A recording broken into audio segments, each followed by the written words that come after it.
Good afternoon, and welcome to the George Washington University Cancer Institute's webinar on communication in cancer care. My name is Elizabeth Hoffler, and I'm Director of Policy and Engagement with the Cancer Institute, and we appreciate you joining us today. Today's presentation is going to focus on helping professionals and their role in communicating with patients and their loved ones within the cancer care system. A bit of a disclaimer before I begin the presentation. I am a social worker, so some of this information will be coming from a social work perspective, but I hope that if you are a patient navigator, a nurse, or another healthcare professional, that you will find it useful as well. It's important to remember to adhere to appropriate boundaries and your professional role, depending on the perspective that you're coming from. So with that said, we will get started. So for those of you who are not as familiar with the George Washington University Cancer Institute, we were founded in 2003. Our vision is to set the standard for patient-centered care and to achieve health equity. Our mission is to ensure access to quality, patient-centered care across the cancer continuum through community engagement, patient and family empowerment, healthcare professional education, policy advocacy, and collaborative multidisciplinary research. And we accomplish that in a variety of ways. One way is through our work in comprehensive cancer control. We also offer education programs, which I will talk about at the end of the webinar, and we focus on policy and advocacy as well. So this webinar represents just one piece of the work that we do here at the George Washington Cancer Institute. So if you have additional interest or would like more information about any of our work, my contact information will be provided at the end of the webinar, and you're welcome to be in touch with us. The objectives of the webinar today are threefold. First, we hope that you'll understand the unique role of patient navigators, social workers, and other helping professionals in communicating with patients diagnosed with cancer. So again, this presentation is going to focus on the role of those helping professionals in order to support patients, their families, and work within the multidisciplinary healthcare team. Second, we hope that you'll learn to strengthen your professional communication skills to help patients or their loved ones dealing with a cancer diagnosis. And finally, I'm going to talk a good deal about the concept of hope in helping relationships, and I'll dive quite deeply into that concept, and I hope that everyone will stay till the end because I'm going to talk about hope in a way that I hope, no pun intended, that I hope you've not heard before. So to get started, this is a pretty common, generic definition of communication. The act or process, the act or process of using words, sounds, signs, or behaviors to express or exchange information or to express your ideas, thoughts, feelings, etc. to someone else. However, it's common that we know that patients often feel like they're not heard, that there's miscommunication within healthcare, that even though this definition is fairly straightforward and simple, that's not always the case. In fact, a Journal of Family Medicine and Primary Care article found that patients speak uninterrupted on average for only 12 seconds after a physician enters the room. So if you can picture yourself, which I'm going to ask you to do several times throughout this webinar, and I'm sorry that we don't have the ability to speak and interact during this, but if you can picture yourself as a patient, which we've all been, you're sitting in the doctor's office, whether it's a primary care physician, which this article discussed primary care, but I think it can be relevant to oncology as well.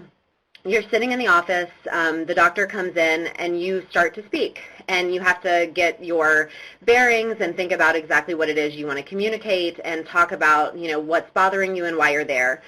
In the time it just took me to explain that scenario, the physician would have interrupted you. And this isn't to pick on physicians, but this is a function of our current healthcare system, right? They need to see lots of patients in short periods of time, and so they need to get at the heart of what the patient is concerned with quickly. Time with patients averaged 11 minutes in that scenario, and so if we're thinking of complex healthcare needs, 11 minutes simply is not much time. And finally, early and increased interruptions were associated with patients' perceptions that they should have talked more. So I know that I've been in this position, and I'm sure that many of you have as well. Once I leave the doctor's office, I think, oh, I had a list of, 5 different things that I wanted to speak with the physician or the nurse that I wanted to make sure I got across, and I either got cut off or I simply became overwhelmed and I wasn't able to communicate that information. So it's important to remember that communication is not just the act or process of using words, sounds, signs, and behaviors to express your ideas. It's much more complicated and nuanced than that. And if you think about the patients that you work with, this image represents all of the thoughts that are in their head, especially when they receive a cancer diagnosis.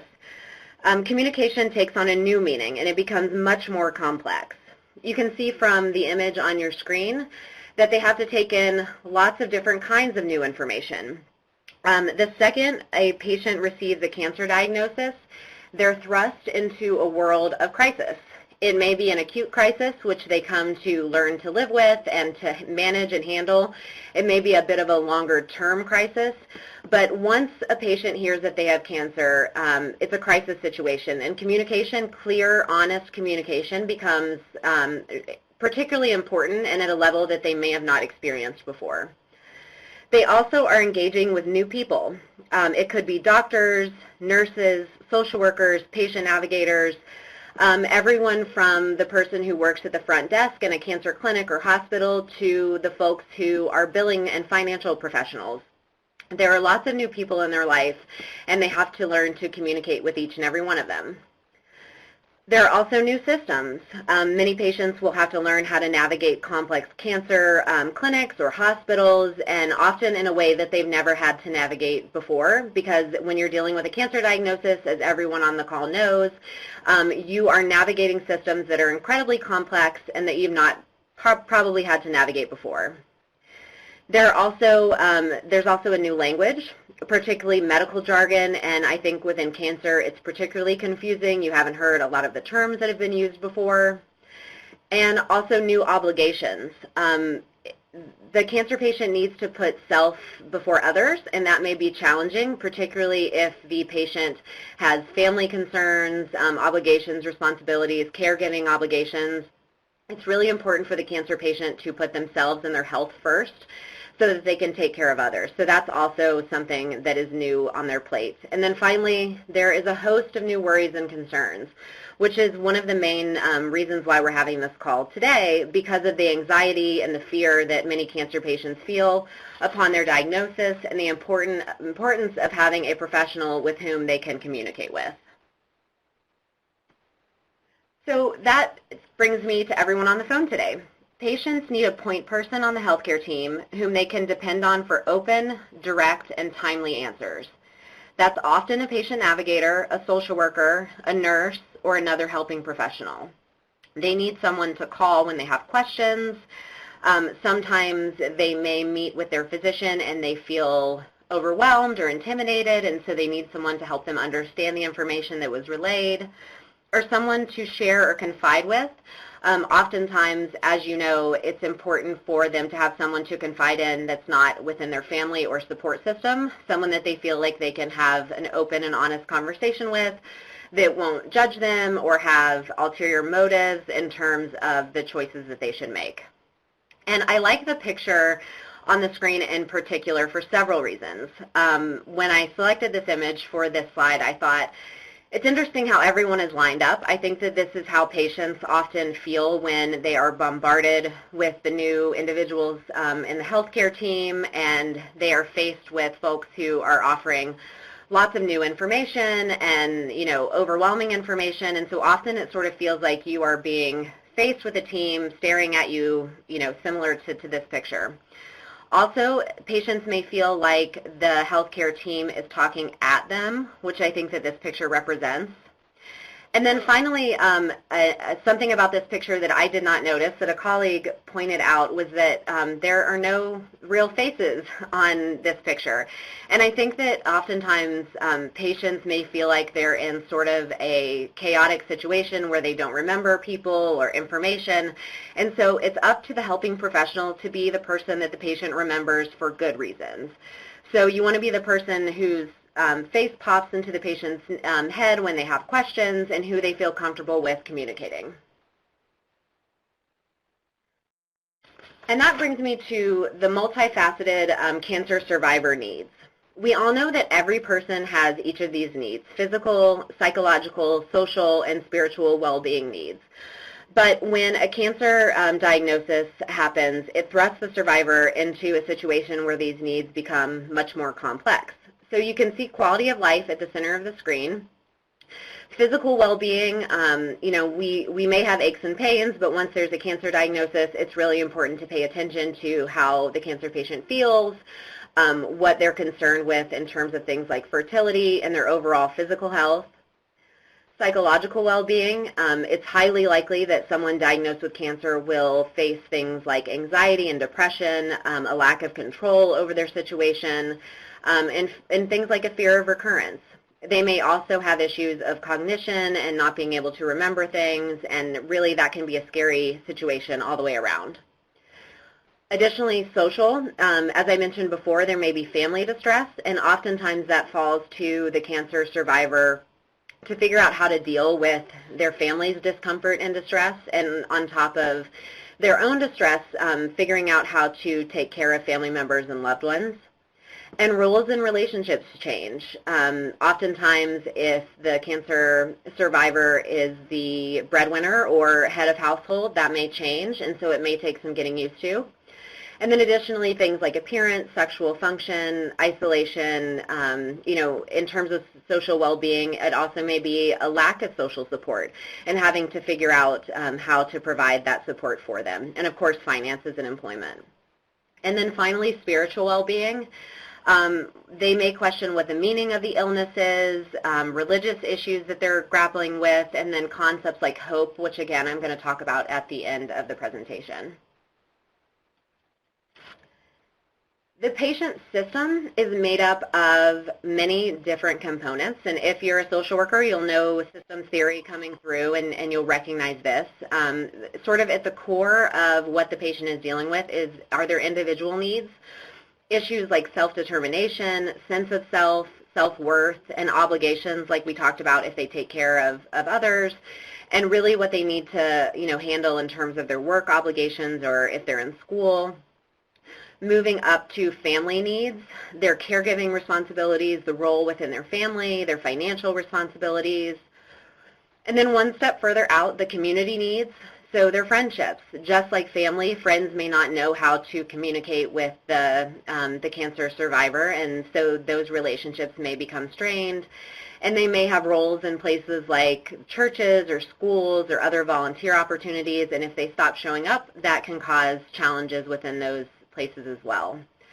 And then finally, the societal needs. So all the way from individual to societal, they may question their overall sense of purpose and feel like they've lost their way in the world, particularly if they are having to miss school, miss work, not be able to engage in the types of activities that they've been engaged in the past.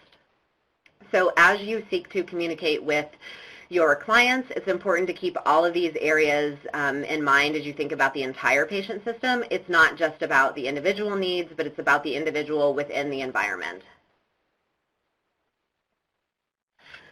So as you think about communicating with the patient, remember that several key points about your communication with them and their support system are very important. First, your words have power and can leave a legacy. As a healthcare professional, you are in a position of power, and I know that oftentimes we don't feel comfortable with that concept, that people get into helping professions to do just that, to help, and so it's often uncomfortable for folks to feel like they have a sense of power. But when you step into that role, you have stepped into a position of power. Patients look to you for answers to some of their most difficult questions, and you must honor your responsibility and take that very seriously. And I'll talk a little bit about this moving forward, but in terms of your words having a legacy, I think we can all remember a time when a physician or a healthcare professional said something to us, and we can immediately be brought back to that situation.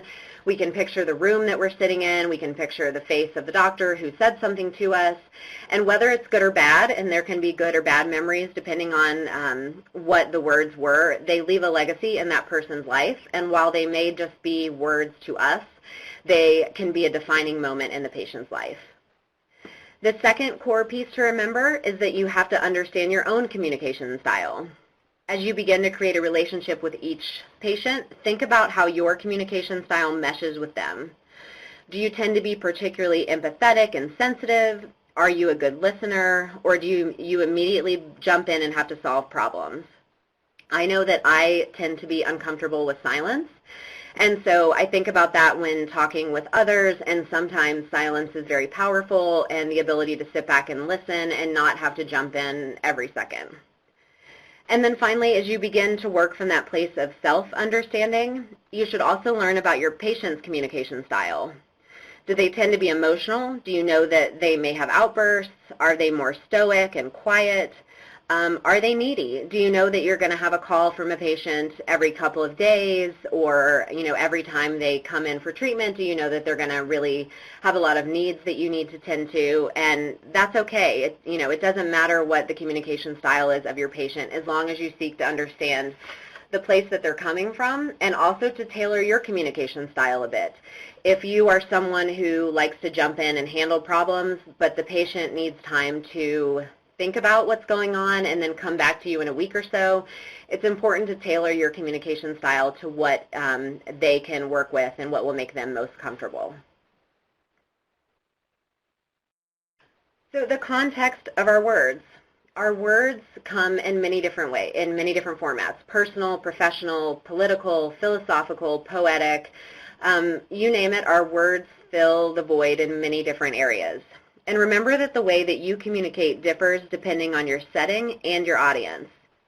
Although you would still build on your personal communication style and consider your audience needs, the way you deliver information and engage with others is very unique in a helping relationship.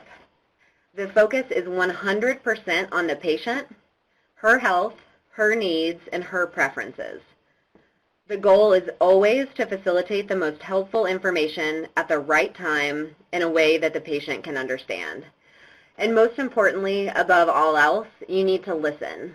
And listening to what a patient wants, how much they can hear, what they are interested in learning is really important, because as I'm sure everyone on the call knows, some people want information, that's very succinct and straightforward and to the point, while other patients would have a very hard time hearing that type of information. So it's critical for healthcare professionals to understand how the patient wishes to receive information, how much information they want to receive, and when they can receive it. And likewise, words can be many things. If you think about the words on the screen, words can be blessings, curses, promises, prayers, oaths, speeches, laws, poems, and a million other things. Words are the way that we communicate with one another. And as you choose your words, think about the power they have and how they might be interpreted. Although you can't necessarily control how other people interpret your words, you can choose your message carefully. How might others receive you? If you have an opportunity to record yourself speaking, pay attention to your body language, facial expressions, the sound of your voice, and movement. I'm sure that some of you have had yourself recorded before, whether it was in a clinical situation or I have had myself recorded for a media training. And every time you're recorded, you notice something different about yourself, whether it's your body language and you tend to have a crossed arms and crossed legs. I tended to notice that my face rested in a way that didn't necessarily look happy, and so I made an effort to smile more and have a more positive countenance. But it's really important, even if it's looking in the mirror and having a conversation with yourself and figuring out what it looks like and how you're coming across to others. I think that's critically important as you think about how patients are engaging with you and what they might be picking up from your words, your body language, and the way that you come across. And so I'm going to move on to specific language. And it's important to think about the way that we talk about illness and death. And again, this goes back to the power that your words have. So think about, for a second, how either physicians in your practice or healthcare professionals, or how you've talked with patients. And again, some of these things may not fall to you to deliver, but you may be in the room when you hear things, and it may be up to you to sort of pick up the pieces once this information has been conveyed. I think that people often fall into two different categories in terms of delivering bad news. Bad news, a tragedy or a death. They either avoid it or they're particularly harsh. And it's not good to fall into either of those categories. So an example of being harsh is the first bullet, saying to someone, "You failed chemotherapy." What's wrong with that statement? It puts the onus on the individual. It says to the patient, you've done something wrong. You failed chemotherapy, not that chemotherapy didn't work this time or that we're going to try different therapies, but that they've done something wrong, and that simply isn't the case. An example of avoidance is people not using the word death. Things like the person has expired or passed. Other sort of colloquial terms include that they've kicked the bucket, they've gone to a better place, and that things like pushing daisies.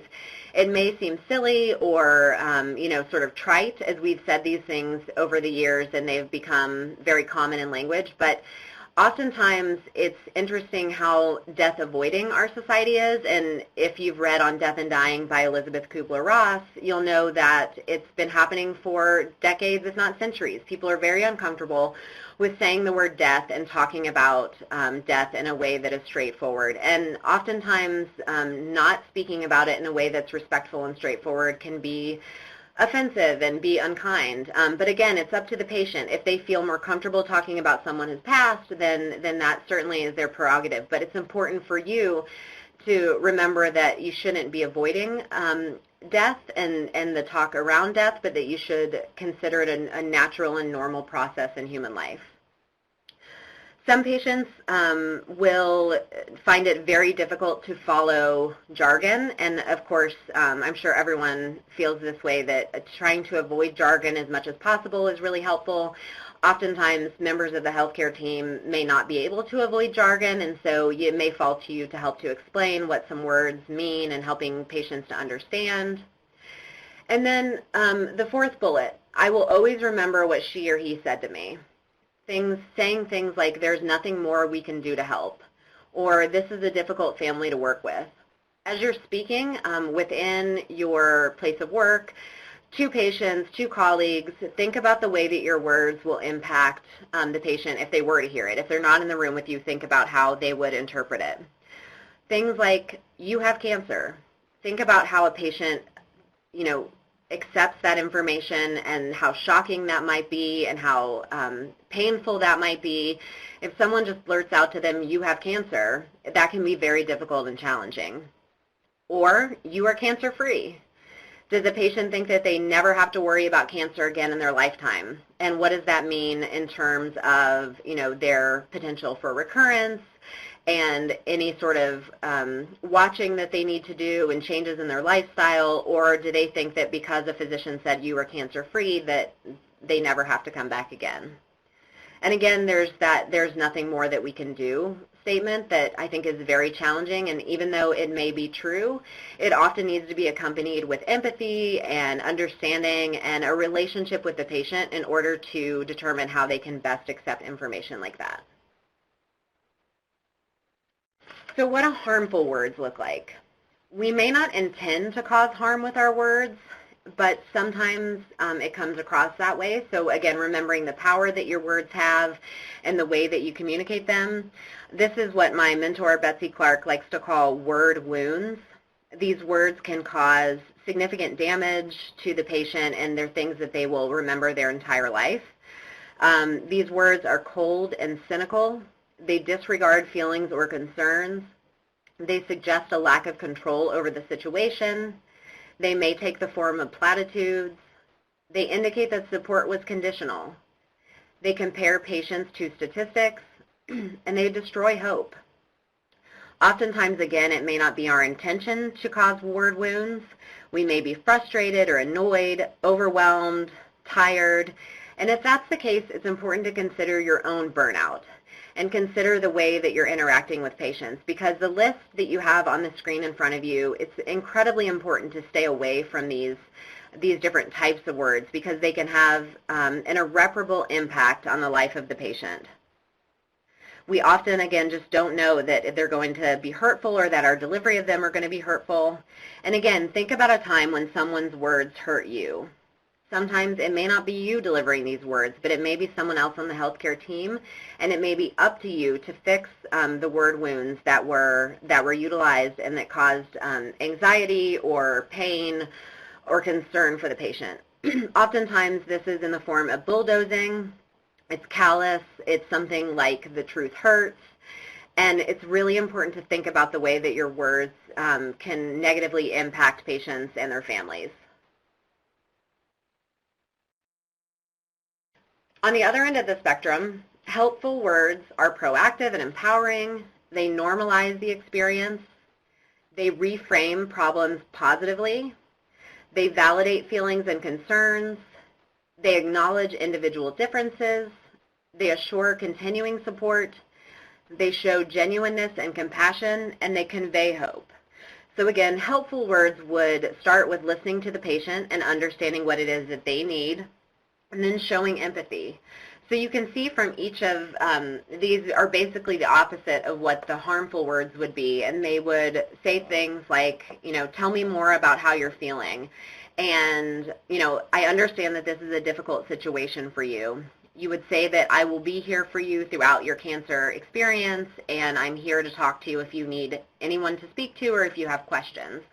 So it's really important to focus on, this list of words and figure out how you can be a positive force in the patient's life. So if I were giving this presentation live, this would be an opportunity where I would ask you all these questions. So I want you to think about what you would say in the following situations. And many of you have probably been in these situations. What would you say if a patient said, "Am I going to die? Am I going to be in pain? How long do I have to live?" Or "You are the only person that I can talk to." Perhaps, again, you've been asked these questions. It's important, again, to consider your professional role as you're asked these questions and the boundaries that you set. You're the only person that I can talk to is particularly challenging because it indicates that the patient may not have a support system in place or that they're leaning on you a bit too much. It's important for you to be a critical support in their life, but it's also helpful if you are not the only person that they can talk to. And questions like, am I going to die or am I going to be in pain, those aren't questions that typically a patient navigator or a social worker can answer. It should be answered by the nurse or the physician, and oftentimes there's not an answer to those questions. The patient wants an answer so they can feel a little bit of control or have confirmative answers to these different pieces, but oftentimes they're just not something that can be answered. And figuring out how to make a patient or support a patient as they move along in their cancer journey is really important as they grapple with some of these issues. So some visual cues that are important for both you to think about for yourself and for you to think about with your patients. Your body language. Again, are you closed off? Do you constantly have your arms crossed and your legs crossed? Your approachability and distancing. Is your door often open? Do you have a policy where people can walk in and chat with you? Bedside and chairside manner. Active listening. Do you interrupt patients? Are you listening to them until they're finished with their thought? Being fully present. And appropriate touching and hand-holding. And I think this last one is really important because I know it's natural for me to touch someone's hand or touch their shoulder, but it's also important to understand if people are not comfortable with that and if that's not something that's going to make them feel better. It may make me feel better. It may make me feel like I'm helping someone, but if that's not something that they are comfortable with, then you shouldn't do it, obviously. But I think all of these pieces together, both for yourself and for your patient, provide visual cues that can help you to understand the relationship a little bit more. Again, I think it's really helpful to talk to yourself in the mirror and see what you're doing with your hands, how you're swaying your body or what side you're leaning to. If you can record yourself, that's really helpful so you can see what you look like. You can ask colleagues and friends for feedback. And be mindful of your everyday body position and go-to poses. You can also read the body language of the other person to see how you're coming across. And then finally, silence. Again, I have a problem with this piece. I think silence is naturally very awkward. People want to fill in silence, but as you look at this woman on the screen, do you have any idea what she's thinking? Could she be frustrated or angry? Is she sad? Maybe she has accepted what is going on in her life and with her health. Maybe she's at peace. It all depends on each individual patient. And sometimes it can be powerful. Sometimes sitting in silence can be powerful. It can be what the patient needs.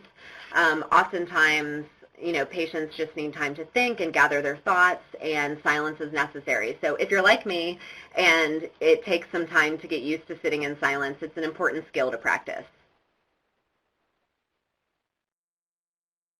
And then moving on to sort of the cultural competency lens, we can't assume that we know what will be helpful to a particular patient or family. What might be comforting to you may not be helpful to another person. As you work with patients as individuals, it's important not to make these assumptions. So things like, he's in a better place after someone has passed, or God has a plan for everyone after someone has been diagnosed with cancer. You may be working with an atheist, and saying that he's in a better place after he's died may not be comforting. It may be condescending. Only the good die young. What if you're talking to a young mother who tried very hard to get pregnant? She had a child who recently died from cancer, and that's just not comforting to her. And something like, she's no longer suffering.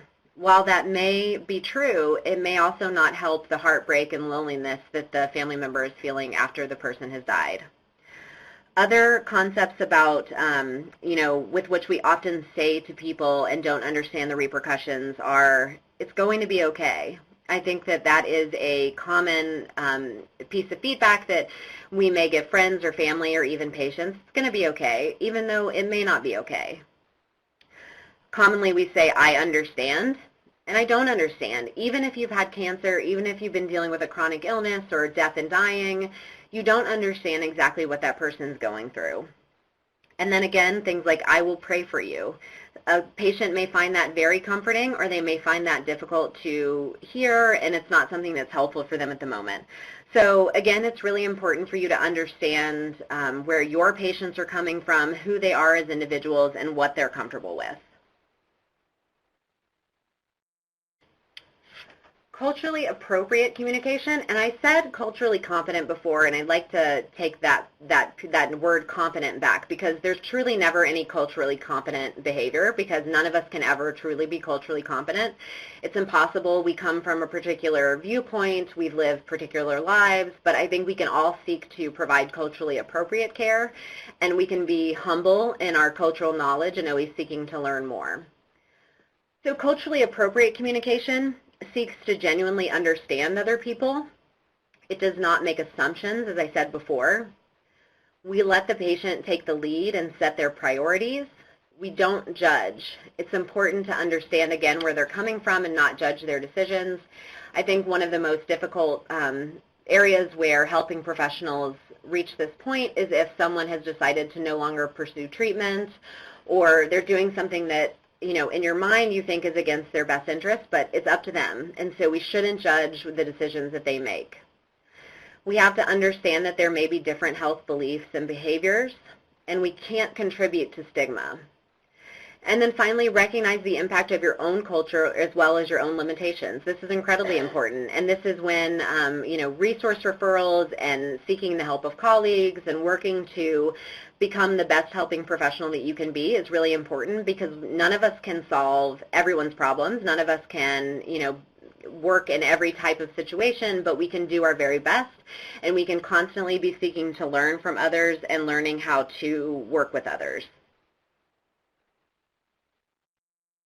And some examples of what culturally and personally appropriate communication would look like. Perhaps a patient is very concerned about the gender of the provider. I think this most often comes up with a woman who is looking for a female provider, which they certainly may have their reasons for, and that's totally appropriate for them. limited health literacy and literacy. Only 12% of the U.S. population is health proficient. So that means that typically when a patient walks through the door, they may not have the utmost levels of health literacy, especially when it comes to cancer. Unless you work in cancer or you've had a loved one with cancer or you've had your own cancer diagnosis, chances are that you're not going to be proficient in cancer terminology. So it's important to remember that as you're working with patients.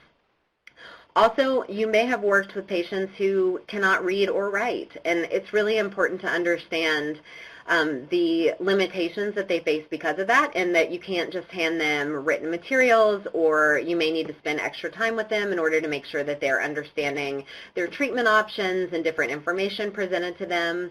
And then things like beliefs against questioning authority. They may not push back or ask questions. A need to talk to a religious or spiritual advisor before starting treatment.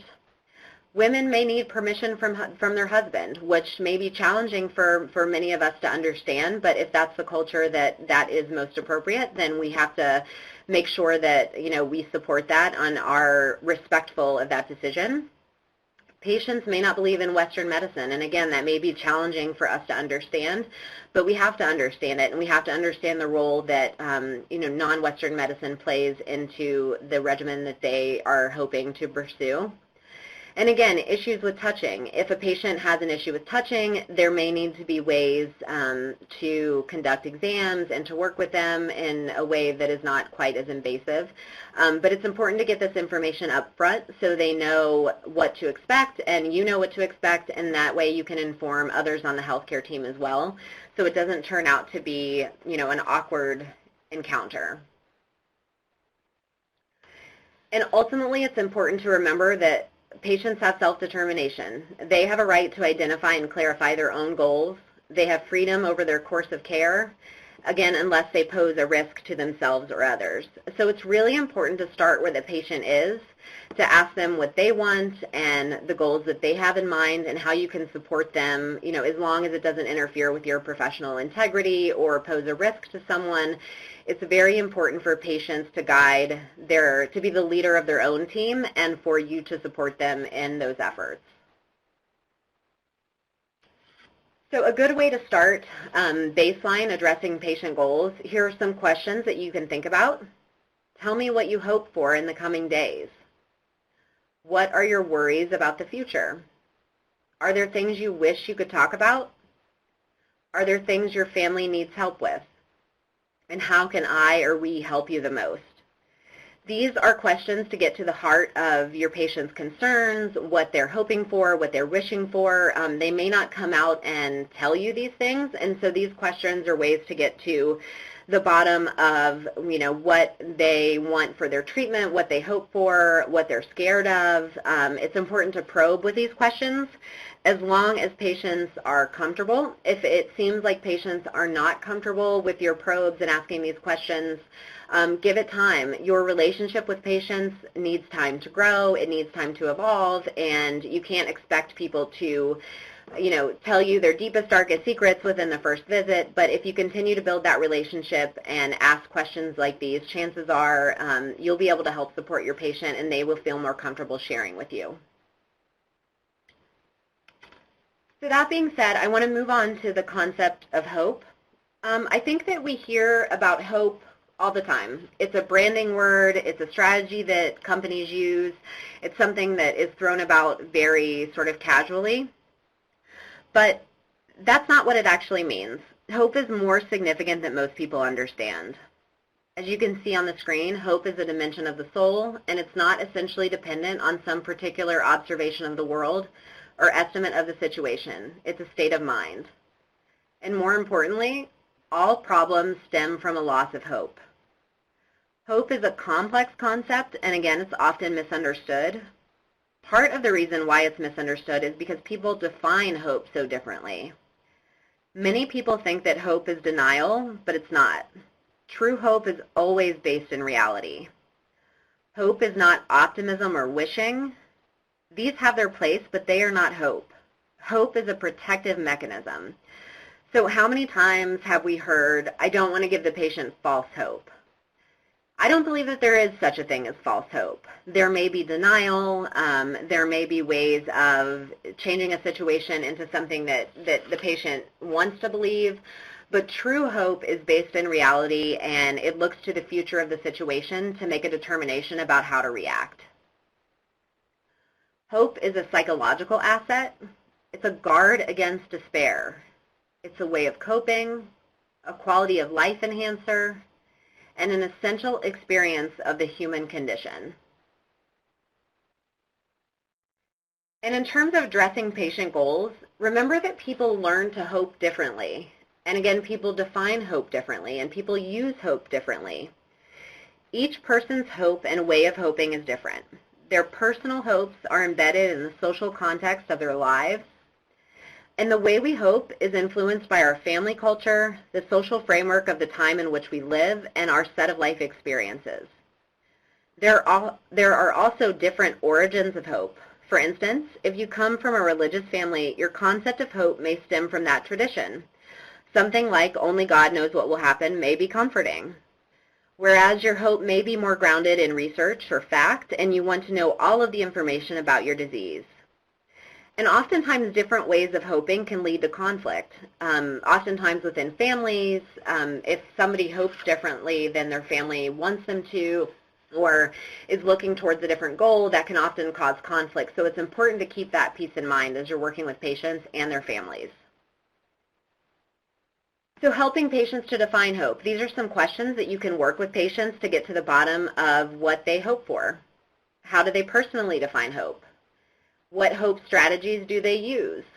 What is their hope origin? What did their loved ones, their family hope for growing up? And what hope strategies do their loved ones use now? Can they identify any conflicts in their hoping style and the hoping style of others in their life?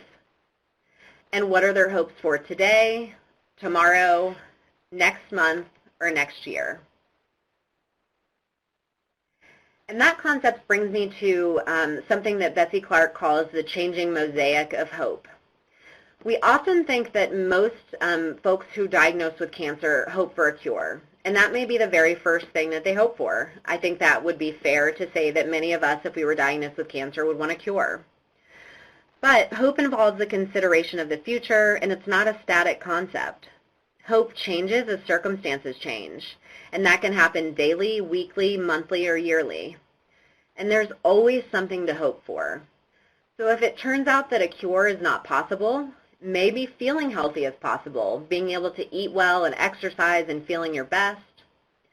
Maybe long-term survival is the next hope, or living to see certain milestones. I'm sure that you've worked with patients who've said, I want to walk my daughter down the aisle, I want to see my grandchild being born, I want to graduate from high school or college. It's important to know that these milestones can be critically important to patients. Maybe mending relationships that have been challenging in their past and making sure that they make amends with folks in their life who they've had problems with. Perhaps they hope to remain at home or have a peaceful or pain-free death. So again, you can see how hopes change. You may go from cure to actually hoping for a peaceful or pain-free death. So hope is not static, it changes, and it's important to respect the hopes of patients as they change with time and, along their cancer care journey. And I think most importantly, we have to remember that hope can be broken, and that's a really serious situation. There can be false assurances, but these are usually not helpful as there's no false hope. Patients most likely need and want accurate and honest information about their disease, treatment, potential side effects, and prognosis.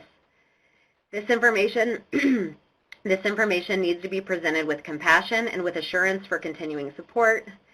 Even bad news can be accepted, and new, more realistic goals can be substituted into the hoping process. Hope can be strengthened by caring networks or diminished by neglect, abuse, or trauma. And once hope is broken, which can be done through some of the word wounds that I talked about earlier, hopelessness equals helplessness. Hope can be taken away. Broken hope is very serious, and an acute loss of hope is a big problem. People who are hopeless or hope lost appear totally separated from and indifferent to both the internal and external environment. Hopelessness suggests that all hope is lost and an acceptance that a feared outcome will occur.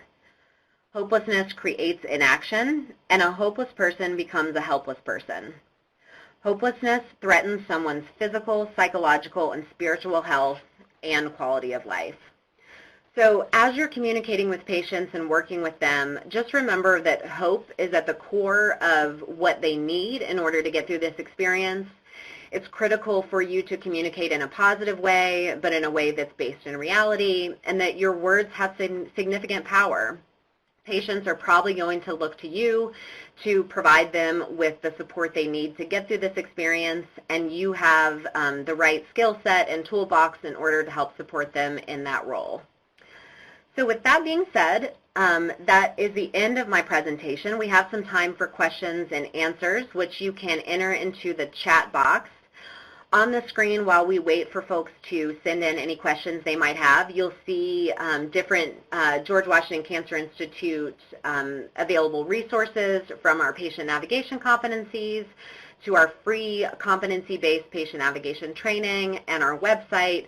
So we hope, if you haven't already looked at those materials in our online portal, that you'll go on and see if you can gain some information from the different pieces that we offer. And then finally, I'd like to acknowledge Betsy Clark. She is the Hope Guru and taught me a lot about that concept. And then Mandy Pratt-Chapman, who is director of the GW Cancer Institute, and Ann Willis, who previously worked with us and worked with me on many of these slides. And finally, there is my contact information. So if you are interested in more information, you have questions about this presentation or about the Cancer Institute, we are happy to have you send me those questions, and I'm more than happy to touch base with you. So I see Linda, I believe, has a question. Rosalinda, I'm sorry. Where can we go to learn more about open-ended questions? Rosalinda, can you give me a little more context in terms of what you mean with that? And as you're thinking about that, Linda, yes, this is being recorded. So you are more than welcome to access this. We'll make sure that everyone has access to the recording. Audrey, can you have a copy of the PowerPoint or a summary? Very good presentation. Well, thank you, Audrey. Yes, I will make sure that the PowerPoint is online so you can have access to it. And if you shoot me an email, I can send it to you as well.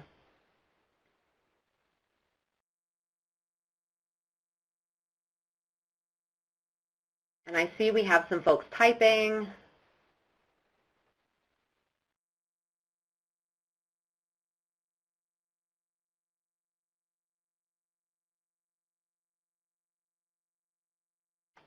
Oh, well, Audrey has invited me to Canada. I'm happy to come and speak in Canada. And Rosalinda, discussing newly diagnosed.